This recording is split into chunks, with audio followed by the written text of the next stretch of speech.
Bonjour à tous et à toutes. Merci. Alors vous savez et vous connaissez celui qui vous parle. C'est votre aumônier national, d'accord? Bien. Mais celui qui vous parle, et c'est mon introduction, il a une histoire. Je vais parler de là où je suis.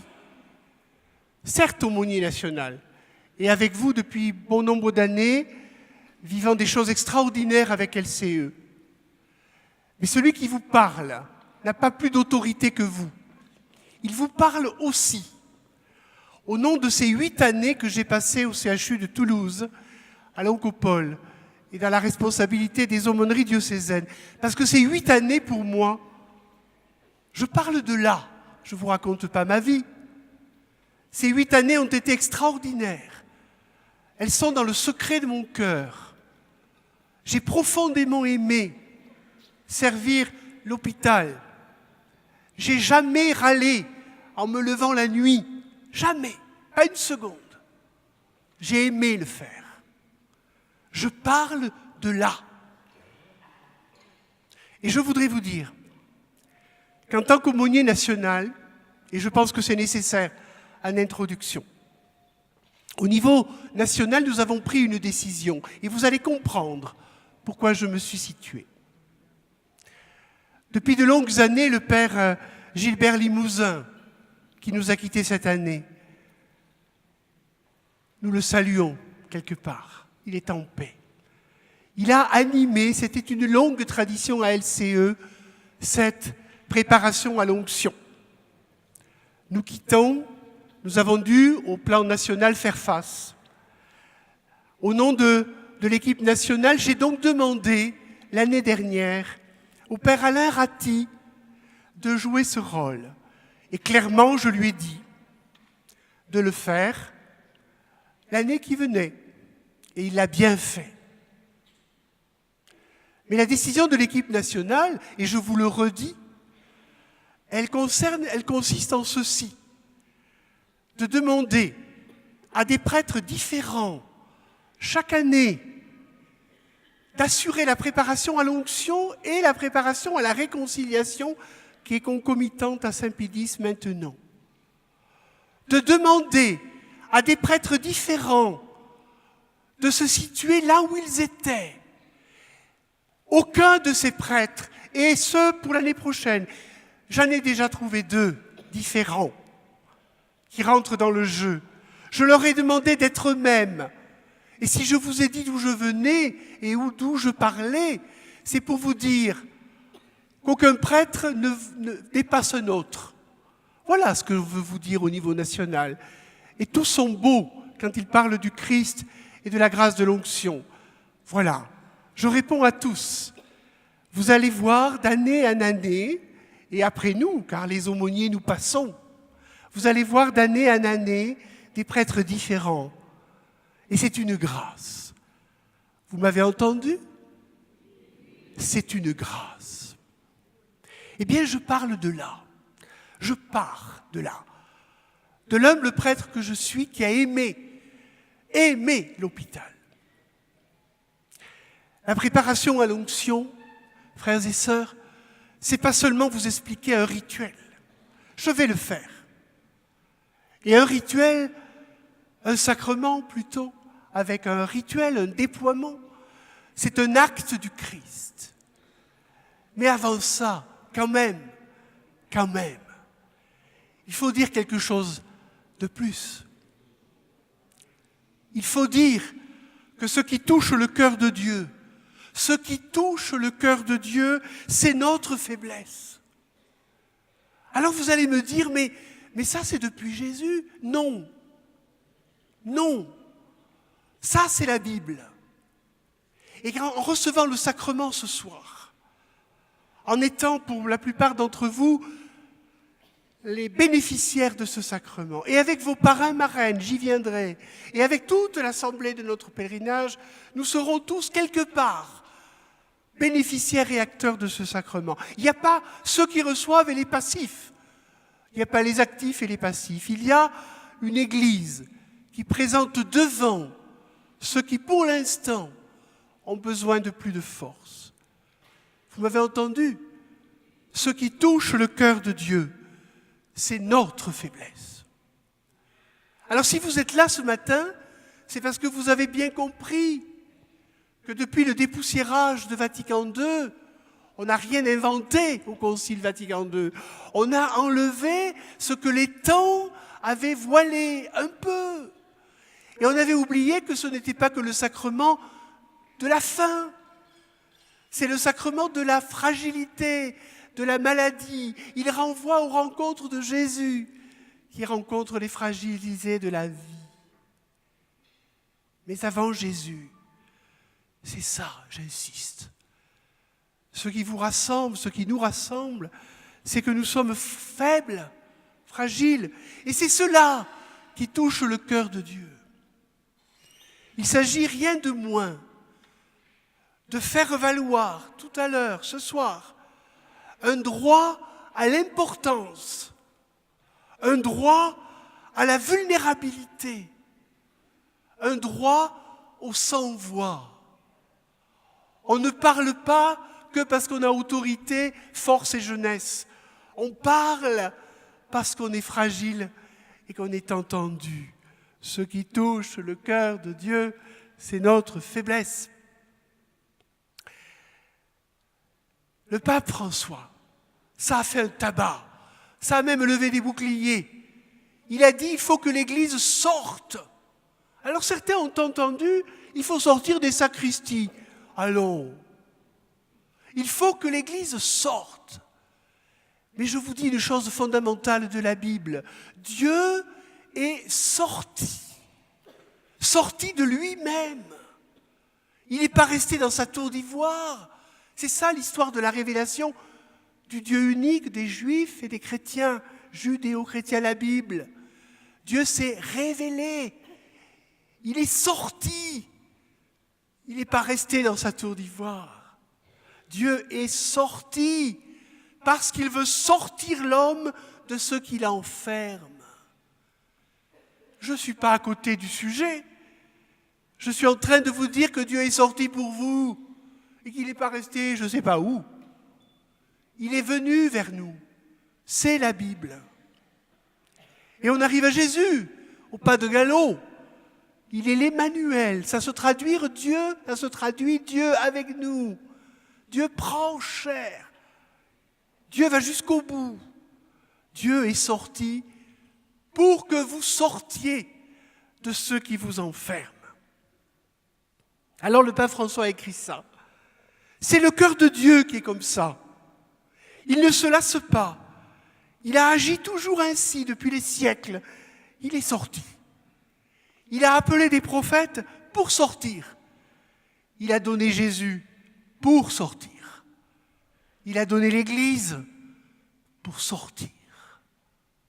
Pour nous aider à ne pas être enfermés dans ce qui prétend nous enfermer. Ce qui touche le cœur de Dieu, c'est notre faiblesse. Alors, deuxième point, j'avance. Je vous invite en 3 minutes, à résumer la Bible. C'est bien, hein? Un cours en 3 minutes. C'est plus facile que toute la Bible à lire. J'exagère exprès. Nous sommes, par l'expérience que nous faisons là, que nous préparons et que nous allons vivre, invités à nous faire une idée juste de Dieu. Une idée juste. Quelque part, à déplacer peut-être en vous une image fausse de Dieu. Il y a parmi nous, des gens très différents quant à la foi et quant à l'Église. C'est la grâce d'LCE. Et je ne suis pas là en train, ça ne sert à rien, de dire il y a les premiers et les derniers, ce n'est pas mon travail. C'est le travail de Dieu. Mais qui que nous soyons, quelque part, nous portons des images fausses. Alors j'ai une petite formule que j'affectionne. Et ceux qui me connaissent l'ont sans doute entendu de ma bouche. Beaucoup connaissent la face nord de Dieu. Vous savez, dans ces montagnes bien hautes, Il y a la face nord. Elle n'est jamais au soleil. Elle est glissante, elle est meurtrière pour les alpinistes. Elle est difficile. Et beaucoup connaissent la face nord de Dieu. Tellement rude qu'il devient un Dieu si puissant qu'on finit par en avoir peur. D'un Dieu si haut qu'on finit par le croire indifférent à certaines de nos situations de vie, ou d'un Dieu même tellement haut qu'il nous culpabilise ou nous punira d'une façon ou d'une autre, ou que nous sommes punis de je ne sais quelle culpabilité. Alors si vous voulez vous en rester à cette image, je vous la laisse. Il y a une autre image, il y a une autre face, c'est la face sud de Dieu. C'est le Dieu de la révélation, c'est le Dieu de la Bible. Celle-là, elle est ensoleillée. Elle permet aux hommes de grimper. Ça reste une montagne, vous m'avez bien compris, parce que Dieu est un mystère. Il est Dieu. Il est le maître de la vie. Et il nous appelle à sa vie. Mais la face sud, elle nous séduit. Parce que celle-là, elle est pleine de lumière.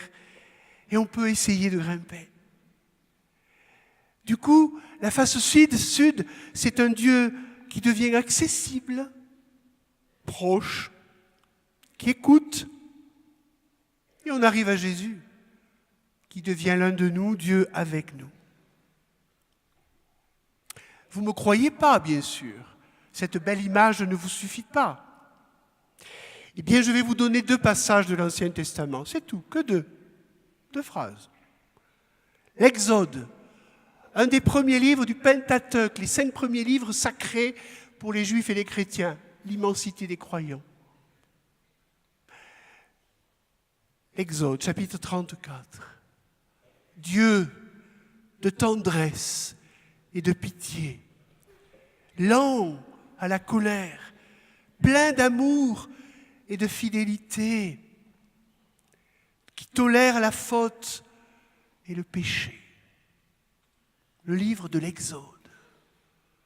Ça, c'est pas la face nord. Une autre figure, la 2e citation, et j'arrête, un prophète, peut-être plusieurs personnes. Monsieur Isaïe, ou Messieurs Isaïe, un grand livre de la Bible. Je cite. Le prophète, il parle parce que Dieu a mis sa parole dans sa bouche. C'est le sens du mot prophète. Il ne parle pas de lui. Dieu, qui a consolé son peuple, prend pitié des affligés. J'avais dit, Dieu m'a abandonné, Dieu m'a oublié. Mais une femme, oublie-t-elle son enfant? Et même, si cette femme-là oubliait, moi, je ne t'oublierai pas. Vois, je t'ai gravé sur les paumes de mes mains, dit Isaïe, parlant pour Dieu. Alors, comprenez bien que nous sommes là, sur la face sud. Vous êtes là pour recevoir tout à l'heure ce visage de proximité. Alors, j'arrête ce parcours biblique. C'est Jésus, car c'est le sommet de la révélation. Jésus, qu'est-ce qu'il fait? Il va vers les gens, il s'intéresse, il touche, il ne parle pas de haut, il connaît le cœur, je te connais, dit-il souvent. Il regarde, il sait regarder. La manière de regarder de Jésus, quel programme, le nôtre. Et peut-être qu'à LCE, nous avons un peu compris, quoique nous ne soyons pas toujours chrétiens dans certains de nos comportements. Mais nous avons compris beaucoup que nous vivions la face sud. Nous essayons de toucher, de nous intéresser, de regarder, de connaître. Tout change. Tout change dans une relation quand on regarde quelqu'un autrement. Tout change. Parce qu'un regard peut guérir bien plus que beaucoup de choses. Un regard, ça peut réconcilier. Il y a beaucoup de discours où on coupe les cheveux en quatre pour s'expliquer, se réconcilier. J'ai cette expérience dans des responsabilités d'aumônerie. Ça a été pour moi les plus difficiles, celle-là. D'arriver à faire se pardonner des gens. Mais ce qui devrait changer, ce n'est pas les mots et les explications, c'est le regard. Mais il faut que ce regard, on le redécouvre. Il faut qu'on le vive, il faut qu'on le pratique. Et là, on se retrouve avec Jésus. Oui, nous sommes là, maintenant, de plein pied, dans le sacrement. Vous vous souvenez ?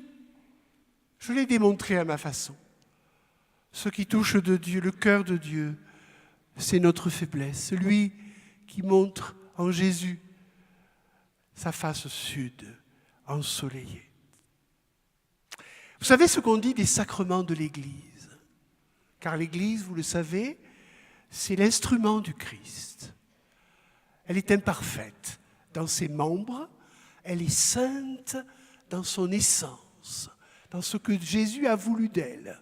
Ça, c'est la définition de l'Église. Vous le savez tous, parce que vous voyez des prêtres imparfaits, et que vous l'êtes aussi un peu imparfaits. Mais vous êtes saints dans votre vocation. Voilà la définition de l'Église. Elle est l'instrument du Christ, en humanité, sa proximité, sa face sud. Mais elle est le signe. Vous savez ce que c'est un signe ? Ouh ! En montagne, il y a un écho. Je suis là. Et puis on dit, je fais signe. Je pose un signe. Là, tiens, vous êtes un signe de l'Église. Eh bien, un sacrement, c'est ça. On dit à Dieu, et Dieu nous dit, ouh, je suis là. Et puis on fait signe. On le devient. On est constitué signe. J'arrête là. Pourquoi aller plus loin dans la définition d'un sacrement ? On ne refait pas le monde ici et la théologie. Et l'essentiel, c'est ça. Alors, il y a une belle formule à propos du sacrement de l'onction. Je cite le rituel. Or, cette vie nouvelle dans le Christ que nous avons reçue à notre baptême, nous la portons dans des vases d'argile. Maintenant, elle est comme cachée.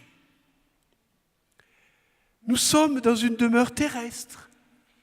Nous connaissons encore la souffrance, la maladie et la réalité de la mort. Cette vie nouvelle d'enfant de Dieu que le Christ nous a communiquée, elle est même affaiblie. Elle peut même se perdre par le péché ou l'épreuve. Mais le Christ Jésus, médecin, le Christ Jésus, médecin des âmes et des corps, je cite le rituel, médecin des âmes et des corps, a rendu et veut rendre la santé.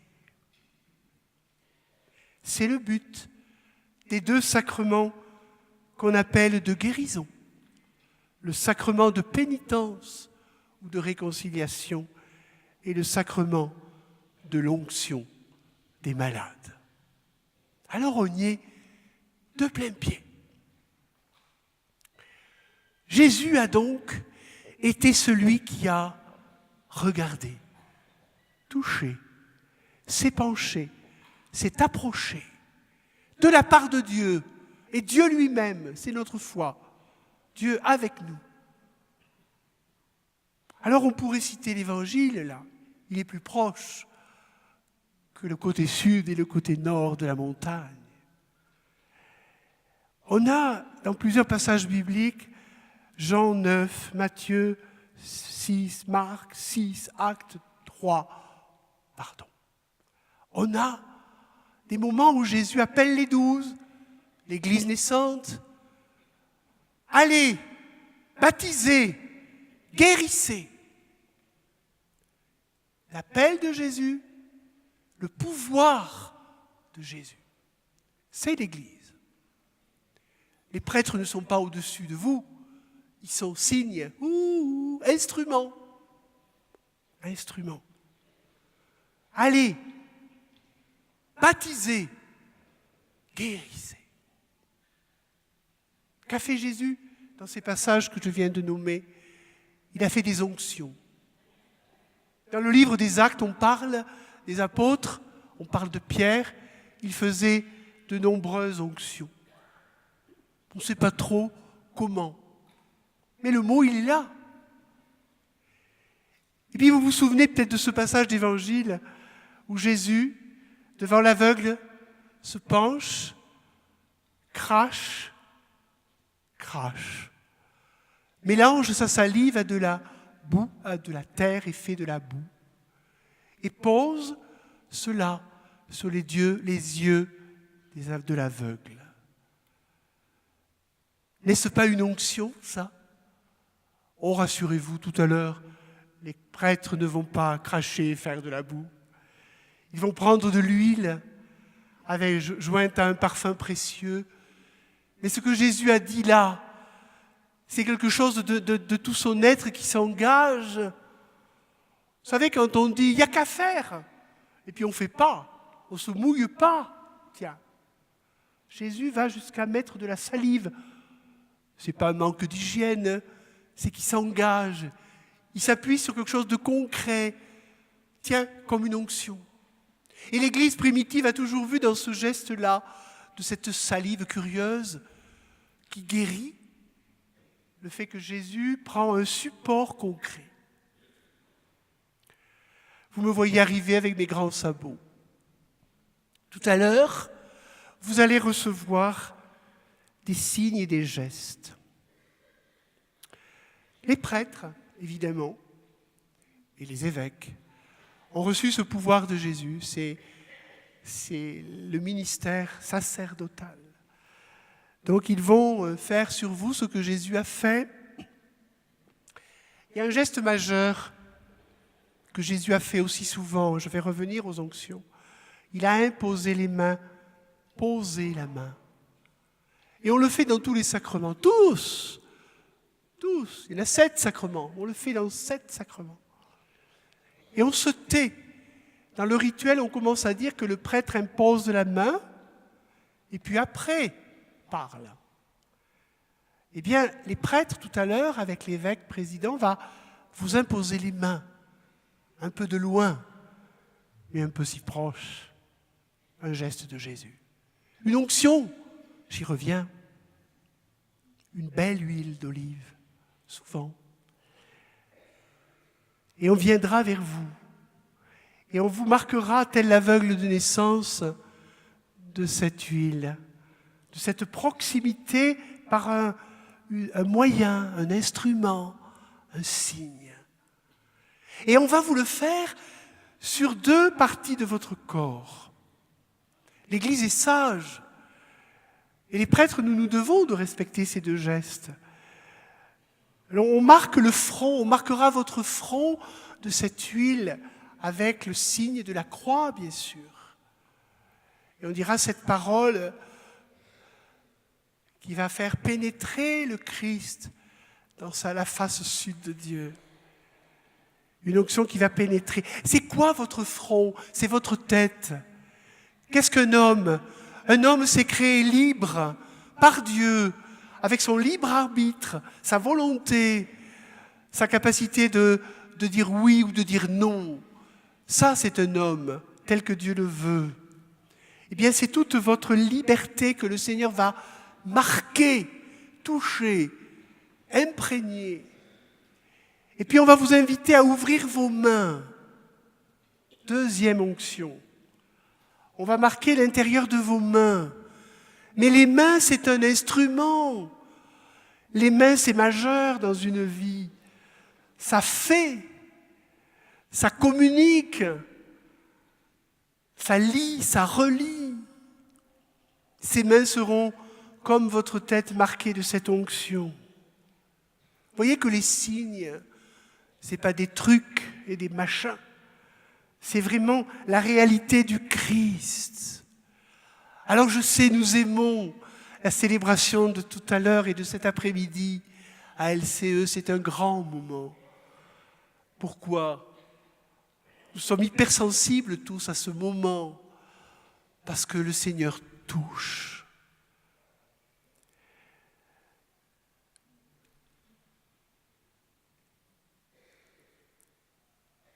Je me tais un peu. Qu'est-ce qu'il va toucher ? Alors c'est la question, à qui se dresse ce sacrement ? Vous qui êtes là, vous avez réfléchi, vous avez, comme on dit, discerné avec d'autres, vos aumôniers locaux,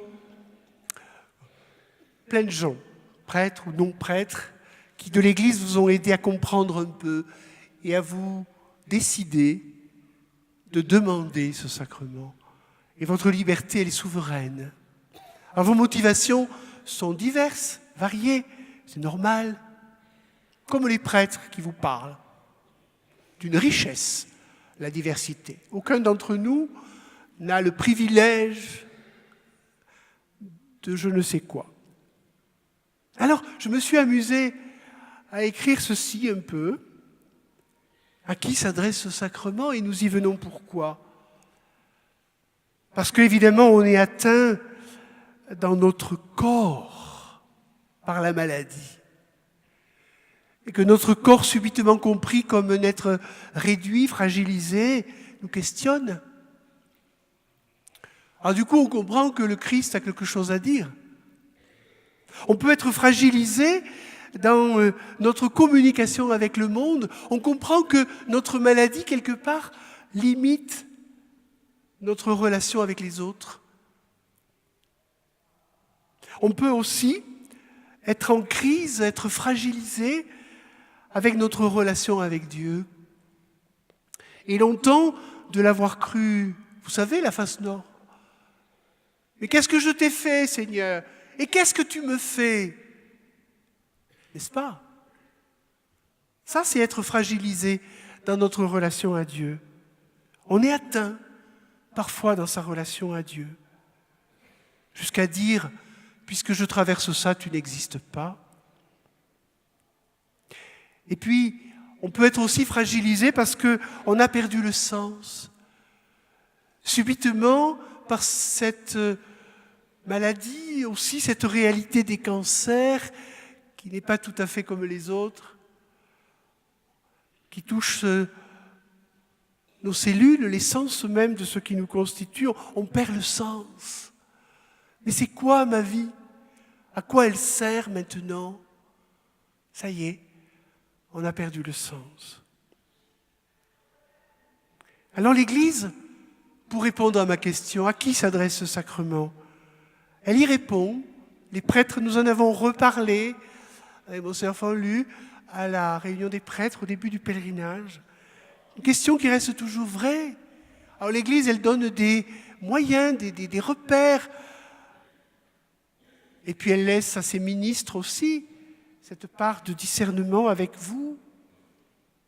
Et quand un prêtre est malade, pareil, comme vous, de discerner avec le ministre qui va le lui donner. Alors l'Église, elle dit, quand on est touché par la maladie, vous comprenez pourquoi j'ai fait cette petite liste ? Elle est incomplète. La réalité de la maladie, c'est large. Et puis elle dit, il y a des étapes dans la maladie. Alors avec le cancer, on sait de quoi on parle. Des rémissions, des récidives. Ah, mais je croyais que c'était fait, que c'était guéri. L'Église, dans le sacrement de l'onction, dit on peut réitérer, renouveler la grâce du Christ.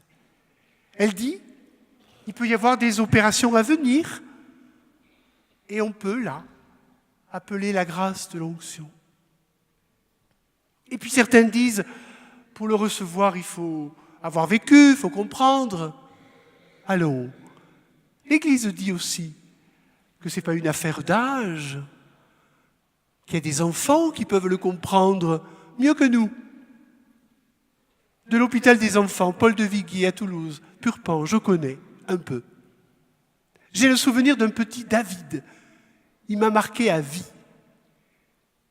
J'ai vu les parents, les grands-parents, énorme opération à venir, et ce petit bout de chou, 9 ans, me reçoit. Je vois un regard lumineux.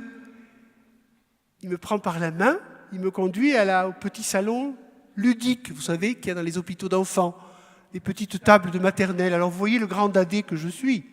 Vous me voyez assis à cette table, j'étais bien mal assis. Mais j'étais presque face à lui. Et je lui dis, tu sais ce que c'est? Ce pourquoi tes parents m'ont appelé? Il m'a répondu, je vous le dis, tu vas faire ce que Jésus a fait. Je sais, c'était un milieu chrétien. Tu vas faire ce que Jésus a fait. Je n'ai pas vu d'angoisse. J'ai vu la réalité d'un enfant à qui on avait dit, ton opération est importante. Et je lui dis, je vais t'expliquer un peu ce que je vais faire. Et il me dit, maman m'a dit, et spontanément, il a ouvert ses mains. Sa maman lui avait parlé de l'onction sur les mains. Voilà. L'affaire d'âge? Non. Et puis, un dernier critère. On peut là aussi apporter un élément important. Bien sûr qu'on est passé d'une époque où c'était l'extrême onction. Allez, on l'a dépassé, on a retrouvé l'origine à ce que certains font. Je viens au pèlerinage, donc j'ai mon foulard, mon badge et l'onction. Non. Un discernement, un équilibre. J'essaie de comprendre où j'en suis. Ce n'est pas un droit, d'une liberté. Et puis le sacrement, il n'agit pas que dans l'instant. Un sacrement, ça agit dans la durée, par définition. Voilà. Vous voyez les critères? Dernier élément. Avec d'autres. Il peut arriver, je l'ai fait avec mes propres parents. Maman, fin de vie d'Alzheimer. Et papa, fragilisé par son cœur. Et j'ai demandé à papa s'il voulait le recevoir avec elle. Il m'a dit, tu oses me le demander? On ne s'est jamais séparés d'un jour. Je me suis écrasé. Et j'ai donné à mes parents ce sacrement. Il est évident qu'il y a des situations, papa n'était pas en fragilité telle, mais il le vivait en osmose. Alors il peut arriver, mais ce n'est pas systématique, qu'on peut comprendre que le conjoint peut en être le bénéficiaire. Voilà. À qui? Voyez les nuances. Jésus rejoint tout ça, d'une façon ou d'une autre. Quand? Quand on est prêt, quand on a rencontré des gens qui nous en ont parlé, quand on en a compris le sens, quand peut-être on a mûri dans sa vie, et quand on dit, mais quelque part c'est fait pour moi, maintenant. Et puis à LCE, nous savons une chose, dans le paysage de notre Église, très contrasté, que les prêtres, ils sont ce qu'ils sont, et ils ne sont pas toujours présents partout. Et qu'il y a des moments aussi de vie d'Église, et la grâce d'un lieu comme un sanctuaire, c'est aussi de donner cette possibilité un temps de la vie, un temps de l'année, de pouvoir vivre des choses plus exceptionnelles. Notre pèlerinage. Quand? Oui, il y a des moments, il y a des circonstances, il y a des maturations, il y a des maturités, il y a un désir qui un jour se fait jour en nous et on est prêt.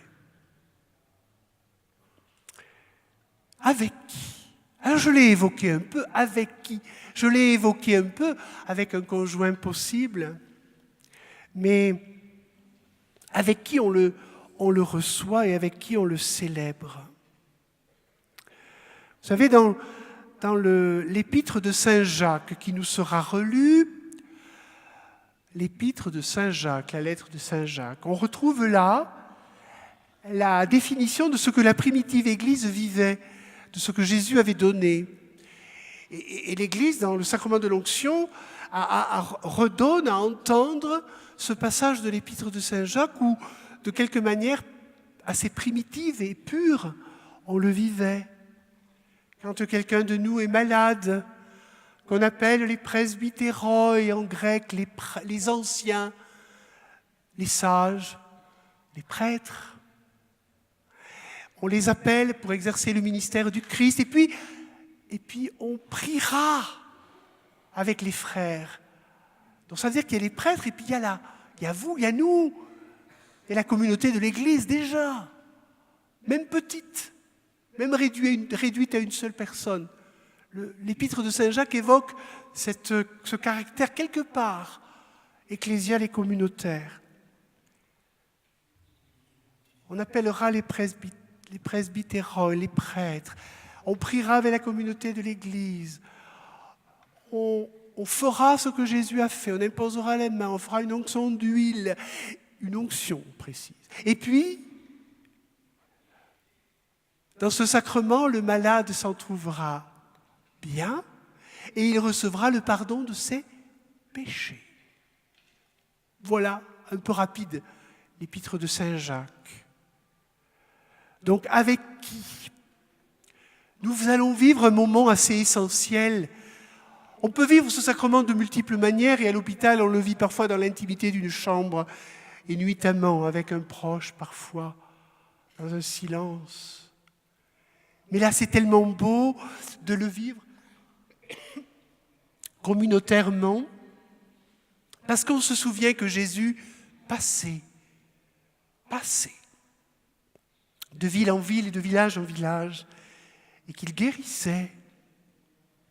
Va, ta foi t'a sauvé. Vous voyez cette dimension où Jésus passe au milieu de la foule et des gens. C'est mon ressenti profond. Vous avez remarqué que l'aumônier national, il sert de pantoufle. Ça veut dire qu'il ne fait pas tout, même si on me le reproche. Il est discret, il reste derrière. Il met en avant les autres prêtres qui vont donner l'onction. Moi, je reste caché, en général, et je vois. Et ce qui me touche, le ressenti que j'ai moi, vous aurez le vôtre, j'ai l'impression que Jésus passe au milieu de la foule. Et il donne. Alors avec qui c'est ça? C'est tout ça. Nous allons faire une expérience d'église profonde.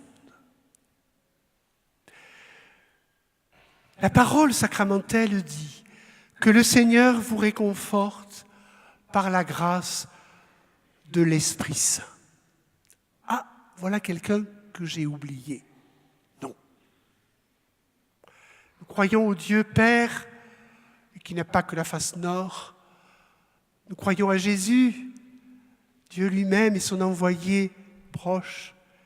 Et nous croyons à l'Esprit qu'il nous a laissé. Je pars, mais je vais vous envoyer une force, un avocat. Ça veut dire quelqu'un qui parle pour nous quand on ne sait pas parler. Une force, c'est l'Esprit.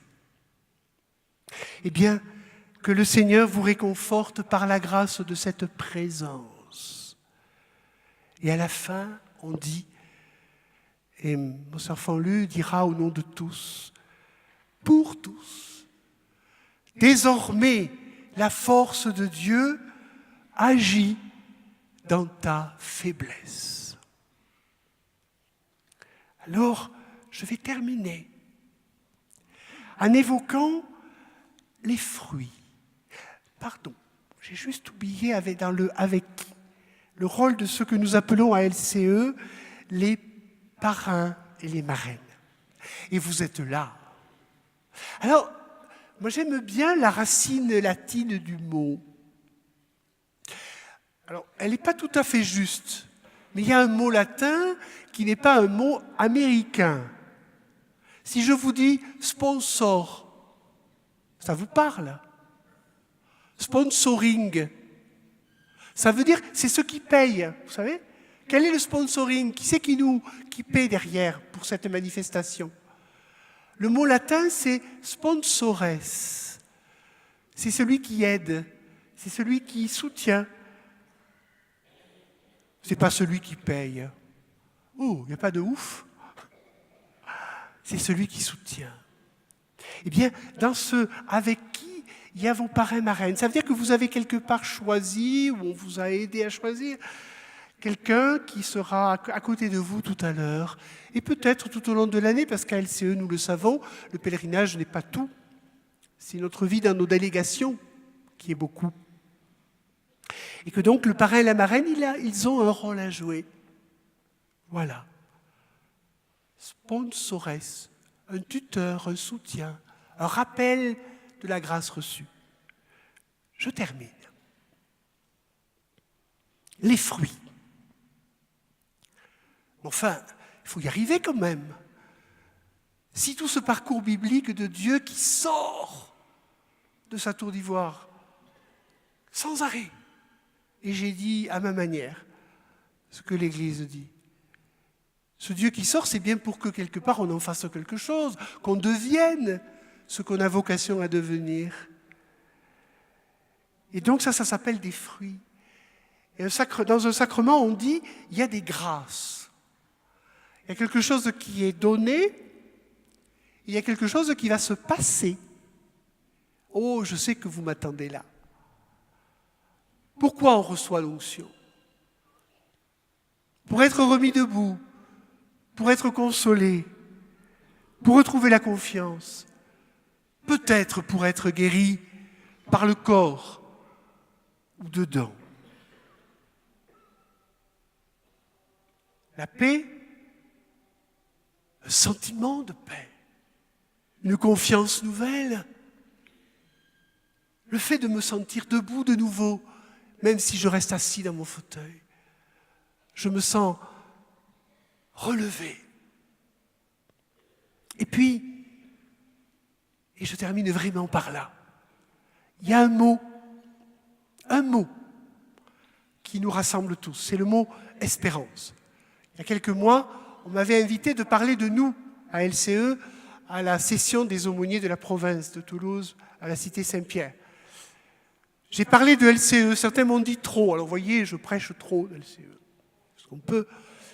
Mais ceux qui m'ont reproché ça, ils n'ont pas entendu la deuxième partie. C'est de dire qu'avec la grâce d'LCE, on avait une manière d'appréhender le cancer. Que j'en avais tiré 4 points essentiels pour moi et dans mon expérience. Les fruits, voilà le fruit d'LCE. Le mot-clé, l'espérance. Il y avait eu une table ronde. Il y avait un oncologue, professeur éminent à Toulouse, qui était à cette table, remarquable. Peut-être qu'un jour, nous l'aurons comme oncologue pour la conférence. Et professeur Delors. Et puis, nous avions un philosophe de l'Institut catholique de Toulouse, et puis l'humble prêtre que je suis, praticien de la mission de l'Église. Une chose m'a gêné, je parle des fruits là, dans le philosophe, ça m'a gêné. Il ne cessait de dire, c'est aujourd'hui, rien qu'aujourd'hui, que maintenant. Et je n'ai pas à ruminer mon passé ou à me projeter trop vite. C'est qu'aujourd'hui.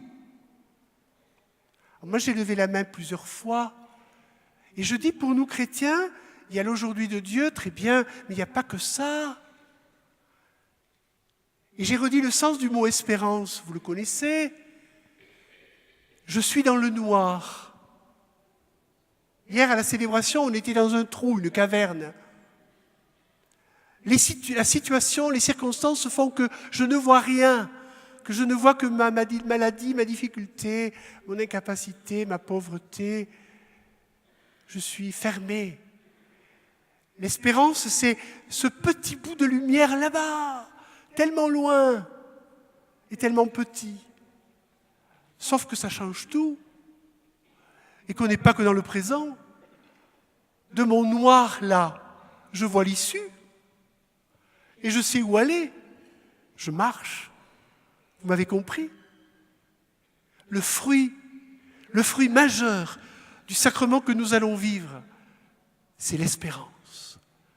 Regardez la petite flamme, la petite lumière, quelque part au bout de votre tunnel. Et vous aurez tout compris. Amen.